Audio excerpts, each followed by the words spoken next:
नमस्कार,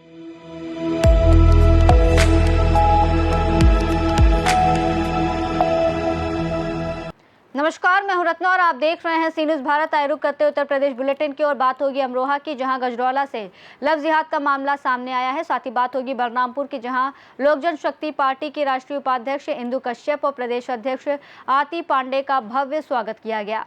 ऐसी तमाम खबरों पर विस्तार से चर्चा करेंगे। उत्तर प्रदेश के अमरोहा जनपद के गजरौला थाना क्षेत्र से कथित लव जिहाद और हत्या की सनसनीखेज घटना सामने आई, जहां हिंदू प्रेमिका द्वारा शादी का दबाव बनाए जाने से परेशान मुस्लिम प्रेमी ने अपने बहनोई के साथ मिलकर उसकी हत्या कर दी और घटना को हादसा दिखाने के लिए शव रेलवे ट्रैक के पास फेंक दिया। दरअसल 7 मई को गजरौला थाना क्षेत्र के भानपुर फाटक के पास रेलवे ट्रैक किनारे एक अज्ञात महिला का शव मिलने से इलाके में सनसनी फैल गई थी। पुलिस ने शव को कब्जे में लेकर पोस्टमार्टम के लिए भेजा और जांच शुरू की। पुलिस जांच में सामने आया कि मृतका का अपने पति से विवाद चल रहा था और वह काफी समय से अलग रह रही थी। इसी दौरान उनकी नजदीकियां अमरोहा के नौगावा सादात थाना क्षेत्र के मिलक बगैना निवासी कामिल से हो गई थी।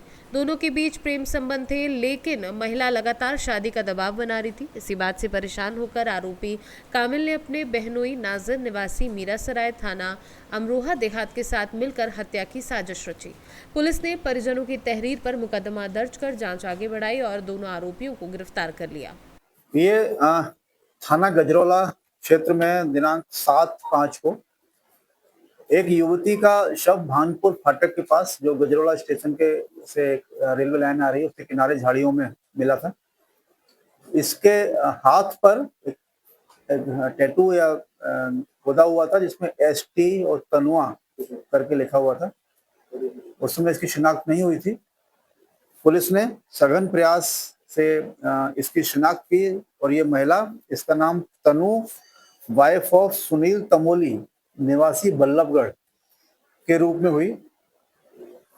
पुलिस ने इसके परिजनों से बात की और इसमें अन्य चीजों को जब उसमें गहराई से देखा गया तो जो तथ्य प्रकाश में आए, उसके अनुसार ये महिला अपने पति जो सुनील तमोली है उससे विगत वर्षों से अलग रहती है।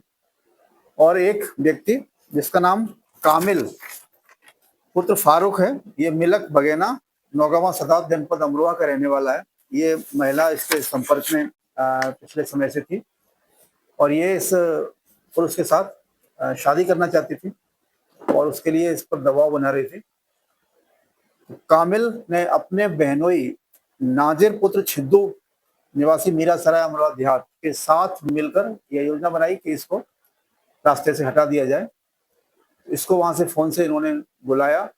उसके बाद ये इसको स्टेशन पर ले गए, गजरौला स्टेशन पर। तो वहाँ इसके साथ ही कुछ देर तक घूमते रहे और उसको साथ बातों में लेकर उसको ऑटो की तरफ ले आए और रेलवे लाइन के पास आके इस कामिल ने इसका गला दबाकर इसकी हत्या कर दी। इसके शव को वहीं झाड़ियों में चुन्नी से छिपा दिया और वहां से ये फरार हो गए। इसमें इसने अपने बहनोई नाजिर का सहयोग लिया इस पूरी योजना में। इसमें अभियुक्त कामिल और नाजिर दोनों की गिरफ्तारी की गई है। नाजिर क्योंकि इसमें आपराधिक षड्यंत्र में शामिल था, तो इसमें 61(2) BNS की वृद्धि की गई है। इस प्रकार एक ऐसा शव जिसकी शिनाख्त नहीं हुई थी, उसका शिनाख्त करते हुए पुलिस ने घटना का सही अनावरण किया है और दोनों अभियुक्तों को इसमें गिरफ्तार किया गया। ये महिला ये व्यक्ति कामिल है, वहाँ काम करता था और ये उसी दौरान उसके संपर्क में आई। वो भी काम करती थी, वही संपर्क में आई है जहाँ ये काम करता है। नहीं, फेसबुक इंस्टाग्राम से नहीं, ये वहाँ काम करता था, वहीं इसके संपर्क में।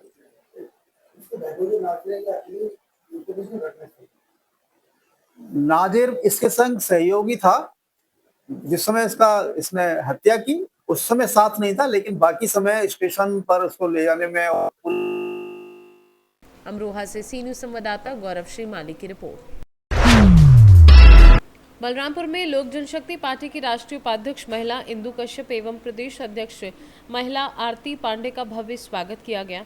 प्रदेश महासचिव सुजीत श्रीवास्तव और जिलाध्यक्ष गौरव सिंह की अगुवाई में कार्यकर्ताओं ने माला पहनाकर दोनों नेताओं का जोरदार स्वागत किया।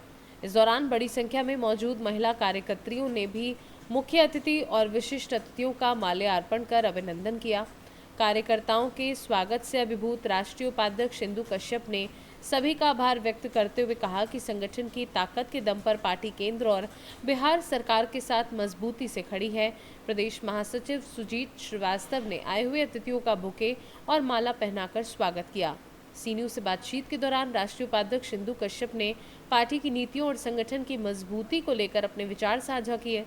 कार्यक्रम में जिला संरक्षक चंद्रिका प्रसाद, प्रदेश महासचिव संदीप सिंह, प्रदेश सचिव शांतनु सिंह सहित तमाम कार्यकर्ता मौजूद रहे। बलरामपुर से सी न्यूज़ संवाददाता संदीप सक्सेना की रिपोर्ट। जनपद बलरामपुर में मध्याह्न भोजन योजना में 11 करोड़ रुपए से अधिक के सरकारी धन के गबन मामले में पुलिस को एक और बड़ी सफलता मिली है। इस प्रकरण में अब तक कुल 14 अभियुक्त गिरफ्तार किए जा चुके हैं, जबकि 13 आरोपियों की गिरफ्तारी पहले ही हो चुकी थी। जानकारी के अनुसार दिनांक नवंबर 2025 को जिला बेसिक शिक्षा अधिकारी शुभम शुक्ला द्वारा थाना में तहरीर देकर मध्याह्न भोजन योजना में सरकारी अभिलेखों में कूट रचना कर करोड़ों रुपए के गबन का मामला दर्ज कराया गया था। इस मामले में तत्कालीन जिला समन्वयक मध्याह्न भोजन योजना फिरोज अहमद खान सहित कुल 45 लोगों के खिलाफ अभियोग पंजीकृत किया गया था। इसी क्रम में पुलिस ने आज 14वें अभियुक्त जुनैल आबदीन को गिरफ्तार किया। पुलिस ने पूछताछ, उपलब्ध दस्तावेजी साक्ष्य एवं अभियुक्त के जुर्म कबूलने के आधार पर कार्यवाही की। पूछताछ में अभियुक्त ने बताया कि वह फिरोज अहमद खान के साथ मिलकर बेसिक शिक्षा विभाग के IVRS पोर्टल से विद्यालयों में अध्ययनरत छात्रों की संख्या प्राप्त करता था। इसके बाद शासन द्वारा निर्धारित कन्वर्जन कॉस्ट के अनुसार धनराशि की एक्सेल शीट तैयार की जाती थी, जिसे BSA कार्यालय से अग्रसारित कर वित्त एवं लेखा अधिकारी से परीक्षण के बाद जिलाधिकारी की स्वीकृति के लिए भेजा जाता था। कोतवाली नगर में थाना कोतवाली नगर जनपद बलरामपुर में 297/2025 एक मुकदमा लिखा गया था, जिसमें मध्याह्न भोजन योजना मिड डे मील स्कीम के तहत घोटाले की सूचना मिली थी, जिसमें लगभग 11 करोड़ रुपए का घोटाले की जानकारी हुई थी। इसमें अब तक 13 व्यक्तियों को जेल भेजा जा चुका है। इसके बाद आज जुनैल आबदीन नाम के व्यक्ति हैं, जो कि गार्जियन कमेटी के अध्यक्ष थे फजले रहमानिया स्कूल के, और ये सन 2023 से जो MDM की कन्वर्जन कॉस्ट वाले चेकबुक है उस पर ये साइन कर रहे थे, जिसमें कि इस स्कूल का अपना अकेले का ही 40 लाख रुपए से अधिक की धनराशि, सरकारी धनराशि का गबन किया गया है, और इसी के लिए इनको आज जेल भेजा जा रहा है। बलरामपुर से सी न्यूज़ संवाददाता संदीप सक्सेना की रिपोर्ट। बरेली के बहेड़ी क्षेत्र में पुलिस को बड़ी सफलता हाथ लगी है। आला अधिकारियों के निर्देश पर चलाए जा रहे रात्रि गश्त अभियान के दौरान बहेड़ी कोतवाली पुलिस ने एक आरोपी को अवैध तमंचा और जिंदा कारतूस के साथ गिरफ्तार किया है। कोतवाली प्रभारी निरीक्षक दिनेश कुमार शर्मा के नेतृत्व में उप निरीक्षक एवं नगर चौकी प्रभारी बॉबी कुमार तथा पुलिस टीम ने मुखबिर से मिली सूचना के आधार पर कार्यवाही की। पुलिस ने बहेड़ी थाना क्षेत्र के मुंडिया मार्ग के पास से आरोपी अरुण पुत्र राकेश गुप्ता निवासी मोहल्ला रामलीला को गिरफ्तार किया। आरोपी के कब्जे से 12 बोर का एक अवैध तमंचा और 12 बोर का एक जिंदा कारतूस बरामद किया। पुलिस ने आरोपी के खिलाफ संबंधित धाराओं में मुकदमा दर्ज कर उसे जेल भेज दिया है। बरेली से सी न्यूज़ संवाददाता अब्दुल वाजिद की रिपोर्ट। इटावा में लवेदी पुलिस ने बीती रात बड़ी कार्यवाही करते हुए करीब 10 दिन पहले हुई ऑटो लूट के मामले में शातिर लुटेरे विनय कुमार चौहान उर्फ मनु को गिरफ्तार कर लिया। ददौरा पुलिया पर सख्त चेकिंग के दौरान जब पुलिस ने नवादा खुर्द की ओर से आ रहे एक ऑटो को रोकने की कोशिश की तो आरोपी भागने लगा, लेकिन घेराबंदी कर उसे पकड़ लिया गया। उसके पास से लूटा हुआ ऑटो, एक लोडेड तमंचा और कारतूस बरामद हुआ, जबकि उसका एक साथी मौके से फरार हो गया। पूछताछ में आरोपी ने वारदात में शामिल होने की बात स्वीकार की है। पुलिस अब फरार साथी की तलाश में दबिश दे रही है और पूरे मामले की जांच कर रही है। अपराध एवं अपराधियों के विरुद्ध प्रभावी कार्रवाई के क्रम में थाना लवेदी पुलिस द्वारा विगत दिनांक 1/5/26 को ऑटो लूट की घटना का अनावरण किया गया है। इस प्रकरण में एक अभियुक्त को आवश्यक बल प्रयोग करते हुए गिरफ्तार किया गया है। गिरफ्तार अभियुक्त का नाम विनय कुमार उर्फ मनु निवासी नवादा खुर्द थाना लवेदी है। इसका एक अन्य साथी अंधेरे का फायदा उठाकर भागने में सफल रहा, जिसे भी शीघ्र ही गिरफ्तार किया जाएगा। इस अभियुक्त के कब्जे से लूटा गया ऑटो, साथ ही एक तमंचा 315 बोर, एक हुक्का कारतूस 315 बोर भी बरामद किए गए हैं। शीघ्र ही इसके अन्य साथी को गिरफ्तार करते हुए प्रकरण में कठोर विधिक कार्रवाई शुरू की जाएगी। इटावा से सी न्यूज़ संवाददाता देवेंद्र सिंह की रिपोर्ट। इगलास में खैर विधानसभा क्षेत्र के विधायक सुरेंद्र सिंह दिलेर को उत्तर प्रदेश मंत्रिमंडल में शामिल किए जाने पर भाजपा कार्यकर्ताओं में खुशी की लहर दौड़ गई। नगर के मुख्य चौराहे पर भाजपा कार्यकर्ताओं ने एक दूसरे को मिठाई खिलाकर और आतिशबाजी कर खुशी का इजहार किया। इस दौरान सभासद हरीश अग्रवाल उर्फ हन्ना, पूर्व चेयरमैन ओंकार प्रसाद शर्मा उर्फ भोला नंबरदार सहित कई भाजपा कार्यकर्ता मौजूद रहे। वहीं नगर के अलीगढ़ मार्ग स्थित किशनजी लाल मैरिज होम पर पूर्व सांसद राजवीर दिलेर के प्रतिनिधि ज्ञानू शर्मा के बड़े भाई संजय शर्मा, कमल किशोर शर्मा सहित सैकड़ों लोग एकत्रित हुए। सभी ने मिठाई वितरित कर और आतिशबाजी करते हुए विधायक सुरेंद्र सिंह दिलेर को मंत्रिमंडल में शामिल किए जाने पर हर्ष व्यक्त किया। कार्यकर्ताओं ने कहा कि सुरेंद्र सिंह दिलेर के मंत्री बनने से क्षेत्र के विकास कार्यों को और गति मिलेगी। इगलास से सीनू संवाददाता इंद्रजीत प्रेमी की रिपोर्ट। जनपद ललितपुर के तहसील मड़ावरा में ग्रामीण पत्रकार एसोसिएशन की महत्वपूर्ण बैठक आयोजित की गई, जिसमें संगठन से जुड़े कई अहम निर्णय लिए गए। बैठक में निष्क्रिय पाए गए 15 सदस्यों की सदस्यता तत्काल प्रभाव से निलंबित कर दी गई। ये बैठक अटल सभागार मड़ावरा में तहसील अध्यक्ष विजय सिंह सेंगर की अध्यक्षता में संपन्न हुई। बैठक के दौरान संगठन को अधिक मजबूत, सक्रिय और अनुशासित बनाने पर विशेष जोर दिया गया। पदाधिकारियों ने स्पष्ट कहा कि संगठन में सक्रियता अनिवार्य है और निष्क्रिय सदस्यों पर आगे भी कार्यवाही की जाएगी। बैठक में नगरपालिका परिषद ललितपुर की कार्यशैली को लेकर भी गंभीर नाराजगी व्यक्त की गई।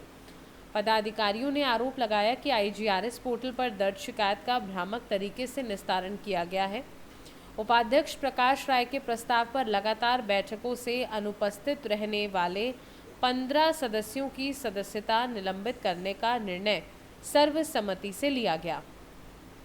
साथ ही ये भी चेतावनी दी गई कि यदि अगली बैठक में भी अनुपस्थिति रहती है तो उनकी सदस्यता पूरी तरह समाप्त हो जाएगी।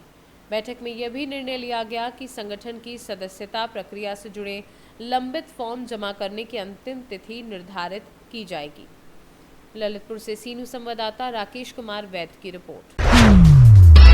मदनापुर थाना क्षेत्र में युवक की हत्या के मामले का पुलिस ने खुलासा करते हुए आरोपी को गिरफ्तार कर लिया। एक ही युवती से बातचीत को लेकर दो युवकों के बीच विवाद इतना बढ़ गया कि एक युवक ने दूसरे की लोहे की पाइप से पीट कर हत्या कर दी। पुलिस ने हत्या में प्रयुक्त पाइप भी बरामद कर ली है। जांच में सामने आया कि गांव निवासी अभिषेक का एक युवती से प्रेम संबंध था।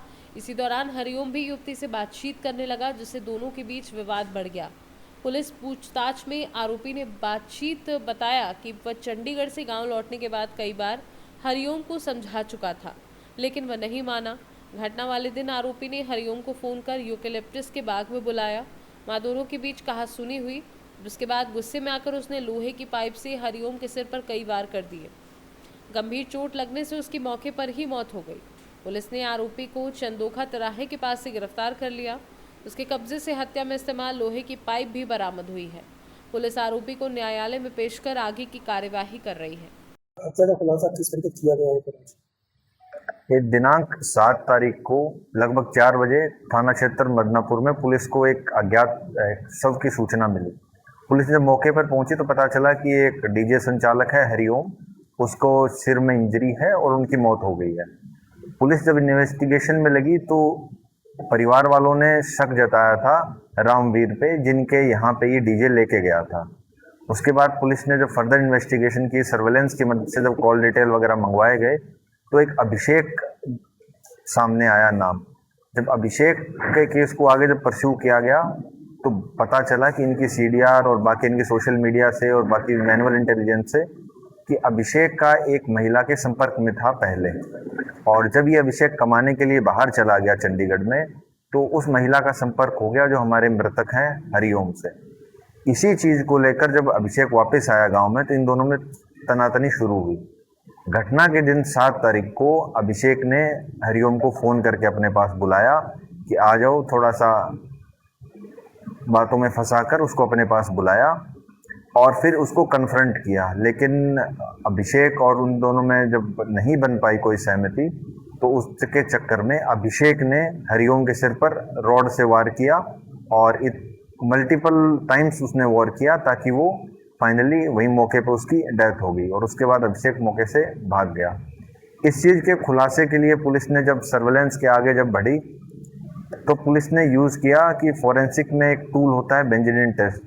तो हमारे सीओ साहब प्रियांक जैन खुद गए फील्ड यूनिट को लेके, पूरा घटनास्थल का उन्होंने अच्छे से दोबारा निरीक्षण किया, पूरा जो अक्यूज्ड है उसके घर का जब इंस्पेक्शन किया तो उसके क्लोथ्स और उसके शूज़ पे बेंजामिन टेस्ट के माध्यम से ब्लड के ट्रेसेस बरामद हुए।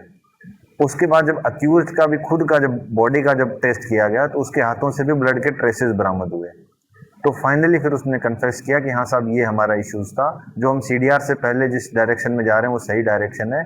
और उसके बाद उसी की निशानदेही पे जो मर्डर वेपन है एक लोहे की रोड वो बरामद हुई। तो उसको अभियुक्त को हमने हिरासत में ले लिया है और अभी इसमें आगे की विधिक कार्रवाई भी प्रचलित है। क्या इसमें लड़की का कोई दोष है क्या?